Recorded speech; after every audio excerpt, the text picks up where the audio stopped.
Hello friends, ಇವತ್ತು ನಿಮಗೆ ದೀಪಾವಳಿ ಲಕ್ಷ್ಮೀ ಪೂಜೆ ಮಾಡುವ ವಿಧಾನವನ್ನು ನಾನು ತಿಳಿಸ್ಕೊಡ್ತೇನೆ. ಮೊದಲು ನೀವು ಮನೆ ದೇವರಿಗೆ ಪೂಜಿಸಬೇಕಾಗ್ತದೆ. ತದನಂತರ 2 ಟೇಬಲ್ ಮೇಲೆ ಮಡಿಯಾದ ಅಂದರೆ ಕ್ಲೀನಾದ ಬಟ್ಟೆಯನ್ನು ಹಾಸಿಕೊಂಡು ಅದಕ್ಕೆ ಬಾಳೆ ಕಂಬವನ್ನು ಕಟ್ಟಿ, ಆಮೇಲೆ ಗಣೇಶನ ಪ್ರತಿಷ್ಠಾಪನೆ ಮಾಡಿ, ತದನಂತರ ಆ ಟೇಬಲ್ ಮೇಲೆ ಒಂದು ಮಣಿ ಅಂದರೆ ಒಂದು ಸಣ್ಣದಾದ ಒಂದು ವಸ್ತುವನ್ನು ಇಟ್ಟು ಅದರ ಮೇಲೆ ಕ್ಲೀನ್ ಆಗಿರುವಂಥ ಬಟ್ಟೆಯನ್ನು ಹಾಸಿ,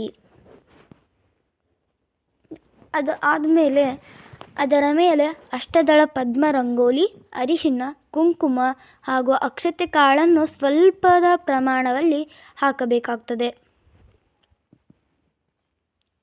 ಅದರ ಮೇಲೆ ಒಂದು ತಾಟನ್ನು ಇಟ್ಟು ಅದರಲ್ಲಿ ಅಕ್ಕಿಯನ್ನು ಹಾಕಿ ಶ್ರೀ ಹಾಗೂ ಓಂ ಎಂದು ಬರೆಯಿರಿ. ಹಾಗೂ ಅದರ ಮೇಲೆ ಒಂದು ಬಿಂದಿಗೆಯನ್ನು ಇಟ್ಟು ಅದಕ್ಕೆ ಕೋಲು ಕಟ್ಟಿ, ತದನಂತರ ಅದರಲ್ಲಿ ಅರಿಶಿನ, ಕುಂಕುಮ, ನೀರು ಹಾಗೂ ಕಾಯಿನ್ ಅನ್ನು ಹಾಕಬೇಕಾಗುತ್ತೆ. ಇದೆಲ್ಲ ಆದ ಮೇಲೆ ಅದಕ್ಕೆ ಒಂದು ಸೀರೆ ಉಡಿಸಿ ತೆಂಗಿನಕಾಯಿಗೆ ಅರಿಶಿನ ಕುಂಕುಮವನ್ನು ಹಚ್ಚಿ ಆ ಕೊಡದ ಮೇಲೆ ಎಲೆಯನ್ನು ಇಟ್ಟು ಅದರ ಮೇಲೆ ತಯಾರಿಸುವಂತಹ ಆ ತೆಂಗಿನಕಾಯಿಯನ್ನು ಇಟ್ಟು ಅದಕ್ಕೆ ಅಂಗಡಿಯಿಂದ ತಂದಿರುವಂತಹ ಲಕ್ಷ್ಮಿಯ ಮುಖವನ್ನು ಹಾಕಿ ಅದರ ಮೇಲೆ ಅದನ್ನು ಅಲಂಕರಿಸಿ ಬಳೆ, ಸರ, ಗೆಜ್ಜೆ ವಸ್ತ್ರ, ತಾಳಿ, ಮಾಲೆ ಇವೆಲ್ಲವನ್ನು ಹಾಕಿ ನೀವು ಅದನ್ನು ಅಲಂಕರಿಸಬಹುದು.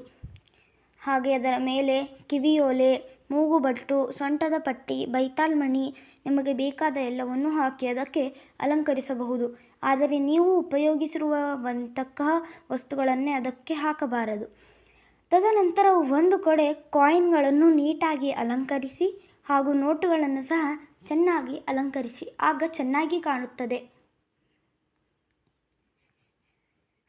ಹಾಗೆಯೇ ಒಂದು ಕಡೆ ಆರತಿ ತಟ್ಟೆ, ಬಾಳೆಹಣ್ಣು, ವಿಧ ವಿಧವಾದ ಹಣ್ಣುಗಳು, ಲೋಬಾನು, ಕುಂಕುಮ ಬಟ್ಟಲು, ಅಕ್ಷತೆ ಕಾಳು, ತುಪ್ಪದ ದೀಪ, ಸಮೇವು, ತೆಂಗಿನಕಾಯಿ, ಉಡಿ ಸಾಮಾನು, ದೀಪ ಹಾಗೂ ಕೊಬ್ಬರೆ, ನೈವೇದ್ಯ ಎಲ್ಲವನ್ನು ತಯಾರಿಸಿಕೊಳ್ಳಿ.